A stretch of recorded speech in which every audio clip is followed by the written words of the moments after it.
हमारे भारत देश में ऐसे बहुत लोग होते हैं जो सोचते हैं कि कहीं विदेशी कंपनी में जाके बहुत सारा पैसा कमाया जा सकता है। कुछ लोग तो सक्सेस हो जाते हैं, सफल हो जाते हैं, लेकिन उन्हीं कुछ लोगों में से एक व्यक्ति होता है जो विदेश तो जरूर जाता है लेकिन वहाँ पे अपना सब कुछ खो देता है। उसके पास खोने के लिए कुछ भी नहीं बचता है, फिर फैमिली पे पैसे की डिमांड की जाती है।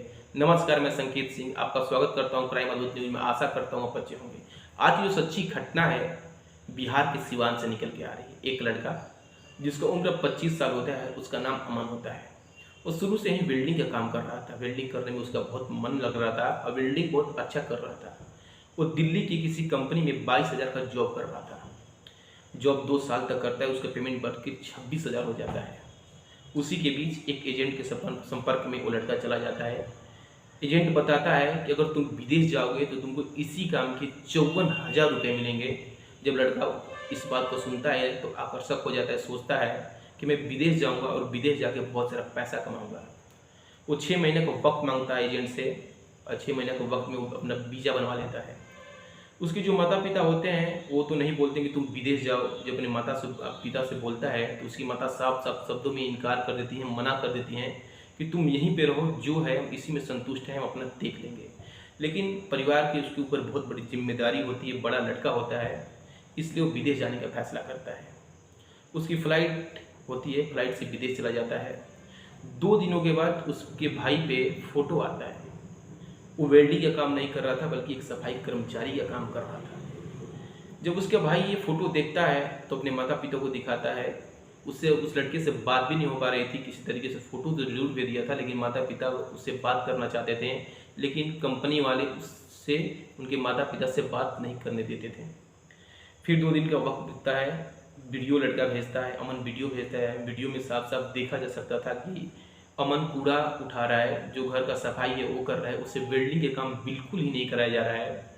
एजेंट पे लोग फ़ोन लगाते हैं, एजेंट फ़ोन नहीं उठाता है। किसी तरीके से एजेंट से संपर्क करके जो फोटोज़ हैं, जो वीडियो है, एजेंट पे सेंड किया जाता है। एजेंट उसका रिप्लाई नहीं देता है, कुछ भी नहीं बोलता है। 3-4 दिन बीतने के बाद सुबह के 6 बजे कंपनी से फ़ोन आता है कि आपका बेटे का डेथ हो चुका है, मर चुका है। अगर आपको बॉडी चाहिए तो आपको 8 लाख रुपए पेड करना पड़ेगा। जब ये फ़ोन उसके पिता के पास जाता है तो उनके पैरों तले ज़मीन खिसक जाती है। वो सोचने पर मजबूर हो जाते हैं कि अभी अभी तो मेरा बेटा गया है, ऐसी कौन सी ऐसी बातें हो गई कि वो डेथ कर चुका है। बहुत सारे सवाल सामने आते हैं। परिवार के लोग रोने लगते हैं। एजेंट फ़ोन नहीं उठा रहा था। इधर उसके परिवार पे बहुत बड़ी आपत्ति आ चुकी थी।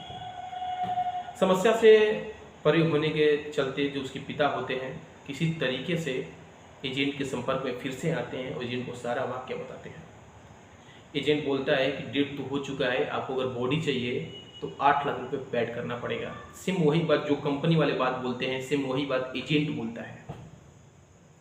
किसी तरीके से जो उसके पिता होते हैं 8 लाख रुपए का इंतजाम करते हैं और इंतजाम करके उस जो एजेंट होता है उसको देते हैं।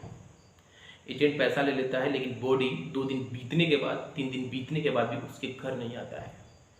जब ये मामला पुलिस में जाता है तो पुलिस अपने हिसाब से उस मामले को जांच करती है। पता चलता है कि जो एजेंट है वो फ्रॉड है, वो कोई एजेंट नहीं बल्कि एक धंधेबाज है और ऐसे ही कई लोगों से वो पैसा लेके बहुत सारे लोगों को विदेश भेजा है और विदेश भेज के बहुत ज़्यादा पैसा ठगा है।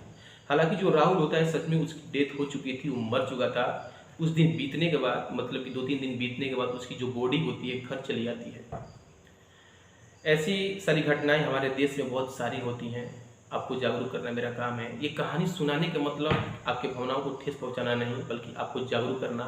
अगर आपकी भावनाओं को ठेस पहुंच रहा है तो मैं आपसे क्षमा चाहता हूँ। इसी के साथ नमस्कार।